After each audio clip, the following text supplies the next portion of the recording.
स्वागत है प्यारे बच्चों, आप सभी का एक और नए वीडियो में। और इस वीडियो में हम जानेंगे कूलाम के नियम का महत्व। ठीक है ना। इसके पहले हमने कूलाम के नियम को डिस्कस किया था, तो आप उस वीडियो को भी जाके देख सकते हैं। और चैनल पे नए, चैनल को सब्सक्राइब करिएगा और एक लाइक जरूर कर दीजिएगा। ठीक है ना। तो चलिए वीडियो को हम शुरू करते हैं। तो देखिए, कूलाम के नियम के अगर महत्व की प्यारे बच्चों हम बात करें, तो पहला क्या होता है कि देखिए, जो दोनों आवेश होते हैं, दोनों आवेश जो होते हैं, दोनों आवेशों द्वारा एक दूसरे पर जो लगने वाला प्यारे बच्चों वैद्युत बल होता है, क्या होता है वो बराबर तथा विपरीत होता है। ठीक है ना। दोनों आवेशों द्वारा एक दूसरे पे जो लगने वाला विद्युत बल होता है प्यारे बच्चों, बराबर और क्या होता है, विपरीत होता है। अतः हम ये कह सकते हैं कि जो कूलाम का नियम होता है प्यारे बच्चों, वो न्यूटन के तृतीय नियम यानी क्रिया प्रतिक्रिया नियम का क्या करता है प्यारे बच्चों, पालन करता है। तो कोई आपसे पूछे कि कूलाम का नियम न्यूटन के किस नियम का पालन करता है, तो आप कहोगे क्रिया प्रतिक्रिया नियम का पालन करता है। कहने का मतलब प्यारे बच्चों कि यहाँ पे आप चार्ज देख पा रहे हो Q1 और यहाँ पे एक बात देख पा रहे हो आप Q2। ठीक है ना। दोनों देखो आप धनावेशी थे, दोनों प्लस प्लस है। यानी कहने का मतलब दोनों में क्या होगा प्यारे बच्चों, प्रतिकर्षण होगा। ये बात आपको समझ में आती है कि दोनों प्लस प्लस है, तो कौन सा बल यहाँ पे लगेगा प्यारे बच्चों, प्रतिकर्षण बल यहाँ पे लगेगा। ठीक है ना। तो कहने का मतलब कि जितना प्रतिकर्षण बल एक Q1 Q2 पे लगाएगा, ठीक उतना ही अपोजिट बल Q2 Q1 पे लगाएगा। ठीक है ना। तो यहाँ पे देख पा रहे हो कि बल लगा रहा है 1 से 2 की, यानी 1 से 2 की तरफ, और ये उसी उतना ही बल इसके अपोजिट लगा रहा है, यानी क्रिया प्रतिक्रिया नियम जो लग रहा है। ठीक है ना। अगर इसका इस तरह लिखोगे तो F12 is equal to minus F21। ठीक है ना। पहला महत्व समझ में आ गया। दूसरी बात अगर हम करें, तो दूसरी बात क्या होती है कि जो प्यारे बच्चों कूलाम के नियम में जो लगने वाला विद्युत बल होता है, वो दोनों आवेशों को मिलाने वाली रेखा के अनुदिश होता है। क्या होता है, रेखा के अनुदिश होता है। ठीक है ना। जो विद्युत बल होता है प्यारे बच्चों, दोनों आवेशों को मिलाने वाली रेखा के अनुदिश होता है। अतः हम ये कह सकते हैं कि स्थिर विद्युत बल क्या होता है, आपका एक केंद्रीय बल होता है। क्या होता है, केंद्रीय बल होता है। तो कोई आपसे पूछे कि विद्युत बल कौन सा बल है, तो आप कहोगे केंद्रीय बल होता है। ठीक है ना। और जो लगने वाला बल होता है, वो आवेशों को मिलाने वाली रेखा के अनुदिश होता है। जो लाइन ज्वाइनिंग ऑफ चार्ज होते हैं, जैसे यहाँ पे प्लस प्लस चार्ज है, तो जो बल लगने वाला प्यारे बच्चों होगा, जो फोर्स लगेगा इन पे, तो इसी की दिशा में लगेगा। यानी प्रतिकर्षण बल लगेगा तो यहाँ बल एक यहाँ लगेगा, और क्या होगा प्यारे बच्चों, एक यहाँ होगा। यानी इसी लाइन के अनुदिश लगेगा। ऐसा नहीं कि यहाँ ऊपर लगेगा, नहीं लगेगा, नीचे बल नहीं लगेगा। उसी के केंद्र जो होता है, दोनों केंद्रों को मिलाने वाली रेखा के अनुदिश ये बल लगता है। अगला हम जानेंगे कि कूलाम के नियम के महत्व में तीसरा पॉइंट क्या है कि स्थिर विद्युत बल जो होता है, एक प्यारे बच्चों संरक्षी बल होता है। कौन सा बल होता है, संरक्षी बल होता है। ठीक है ना। तो कोई आपसे पूछे कि स्थिर विद्युत बल क्या होता है, तो आपका एक संरक्षी बल होता है। इसके अलावा प्यारे बच्चों कि जो कूलाम का नियम होता है, कूलाम का नियम बिंदु तथा स्थिर आवेशों के लिए क्या होता है, सत्य होता है। यानी अगर बिंदु आवेश है यानी पॉइंट चार्ज है, तो उसके लिए कूलाम का नियम सत्य होगा। स्थिर आवेश है तो उसके लिए कूलाम का नियम सत्य होगा। लेकिन अगर विस्तृत आवेश है तो उसके लिए कूलाम का नियम लागू नहीं होगा। गतिमान आवेश है तो उसके लिए कूलाम का नियम लागू नहीं होगा। प्यारे बच्चों, कोई हमको एक कमेंट बॉक्स में बताना कि अगर आवेश गतिमान है तो वो कौन सा क्षेत्र उत्पन्न करेगा। ठीक है ना। इसको आप कमेंट बॉक्स में बताइएगा। आगे हम जानेंगे कि विद्युत बल और गुरुत्वाकर्षण बल की दोनों की अगर तुलना की जाए, तो तुलना हम लोग क्या तुलना में लिखेंगे। बहुत बार क्वेश्चन आता है पेपर में कि विद्युत बल और गुरुत्वाकर्षण बल की क्या करिए आप लोग, तुलना कीजिए। ठीक है ना। तो देखिए, पहली बात समझिए प्यारे बच्चों की जो हमारा वैद्युत बल होता है, वैद्युत बल वो प्यारे बच्चों आकर्षण और प्रतिकर्षण प्रकृति का होता है। ठीक है ना। आपने पढ़ा भी है कि अगर प्लस प्लस है माने सजातीय आवेश है तो उनमें प्रतिकर्षण होगा, माइनस माइनस है तो उसमें क्या होगा, प्रतिकर्षण होगा, और प्लस माइनस है तो उसमें क्या होगा प्यारे बच्चों, आकर्षण होगा। या प्लस माइनस है तो तभी क्या होगा, उसमें आकर्षण ही होता है ना। तो विद्युत बल प्यारे बच्चों क्या होता है, आकर्षण और प्रतिकर्षण प्रकृति का होता है।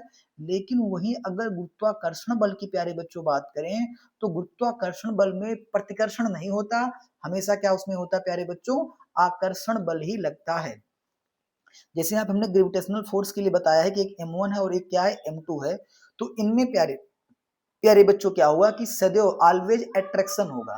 गुरुत्वाकर्षण बल में हमेशा आकर्षण होता है, जबकि विद्युत बल में प्यारे बच्चों आकर्षण और प्रतिकर्षण दोनों होता है।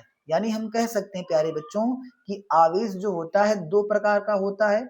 आवेश कितने प्रकार का होता है प्यारे बच्चों? दो प्रकार का होता है। जबकि जो द्रव्यमान होता है वो केवल एक प्रकार का होता है। और आवेश के बारे में जो नामकरण किया था बेंजामिन फ्रैंकलिन ने, उसने बताया था कि आवेश जो होते हैं धन आवेश होता है और एक क्या होता है आपका ऋण आवेश होता है। जबकि द्रव्यमान का केवल एक ही प्रकार होता है।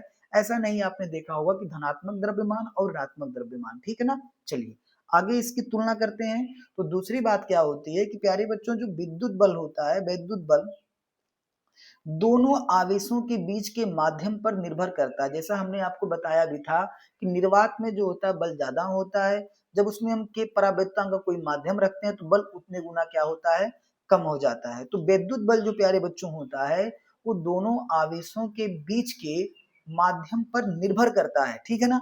लेकिन जो प्यारे बच्चों गुरुत्वाकर्षण बल होता है वो दोनों द्रव्यमानों के बीच के माध्यम पर निर्भर नहीं करता है। तो प्यारे बच्चों यहाँ आप देख पा भी रहे होंगे कि जो विद्युत बल होता है वो माध्यम पर क्या करता है प्यारे बच्चों, निर्भर करता है। जहाँ फार्मूला क्या हो जाता है, एफ एम बराबर एफ नॉट अपान के, या के बराबर आप एफ नॉट अपान एफ एम भी लिख सकते हो। जहाँ के क्या होता है प्यारे बच्चों, परावैद्युतांक होता है। उसके अलावा जो ग्रेविटेशनल फोर्स होता है, गुरुत्वाकर्षण बल होता है प्यारे बच्चों, ये क्या होता है, माध्यम पर निर्भर नहीं करता है। माध्यम पर निर्भर प्यारे बच्चों नहीं करता है। अगला देखेंगे हम दोनों की तुलना में कि प्यारे बच्चों जो वैद्युत बल होता है, वैद्युत बल गुरुत्वाकर्षण बल से अधिक प्रबल होता है। सबसे प्रबल कौन सा बल है? सबसे प्रबल अगर बल कोई पूछे तो क्या होता है, प्रबल नाभिकीय बल होता है। लेकिन यहाँ पे चार बल होते हैं, गुरुत्वाकर्षण बल, वैद्युत बल, दुर्बल नाभिकीय बल और प्रबल नाभिकीय बल। तो जिसमें वैद्युत बल जो होता है गुरुत्वाकर्षण बल से अधिक प्रबल होता है। और अगर कोई आपसे पूछे प्यारे बच्चों कि सबसे कमजोर बल कौन होता है, तो सबसे कमजोर बल कौन सा आपका होता है प्यारे बच्चों, गुरुत्वाकर्षण बल ही होता है, ठीक है ना। यानी वैद्युत बल जो होता है, वैद्युत बल गुरुत्वाकर्षण बल से कहीं ज्यादा होता है। अगर बात करें दो प्रोटॉनों के बीच की, तो दो प्रोटॉनों के बीच जो लगने वाला वैद्युत बल होगा और जो लगने वाला गुरुत्वाकर्षण बल होगा, इसकी तुलना में वैद्युत बल जो होता है 10 की पावर 36 गुना ज्यादा होता है। आप इमेजिन कर सकते हो कि वैद्युत बल गुरुत्वाकर्षण बल से कितना ज्यादा प्रबल है, ठीक है ना। अगर दो प्रोटॉनों की हम बात करेंगे प्यारे बच्चों, तो दो प्रोटॉनों के बीच जो लगने वाला वैद्युत बल होता है गुरुत्वाकर्षण बल से 10 की पावर 36 गुना बड़ा होता है। और ये प्यारे बच्चों क्वेश्चन डायरेक्ट आपसे एग्जाम में पूछा जाता है, अत लघुत्री में भी और ऑब्जेक्टिव में भी, ठीक है ना। तो इसको आप जरूर याद करके जाइएगा। और दो इलेक्ट्रॉनों के बीच अगर आपसे कोई पूछे कि दो इलेक्ट्रॉनों के बीच वैद्युत बल और उनके बीच गुरुत्वाकर्षण बल की तुलना में कितना गुना लगता है, तो 10 की पावर 43 गुना बड़ा लगता है ना।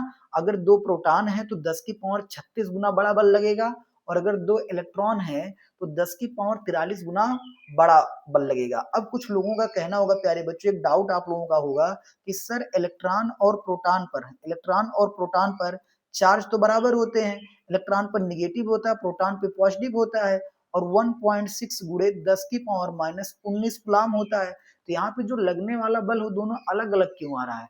क्योंकि प्यारे बच्चों इलेक्ट्रॉन और प्रोटॉन का जो होता है प्यारे बच्चों द्रव्यमान अलग अलग होता है ना। इलेक्ट्रॉन का द्रव्यमान कितना होता है, 9.1 गुणे 10 की पावर माइनस 31 केजी होता है ना। तो वही प्रोटॉन का द्रव्यमान अगर देखेंगे तो कितना होता है, 1.67 गुणे 10 की पावर माइनस का 27 किलोग्राम होता है।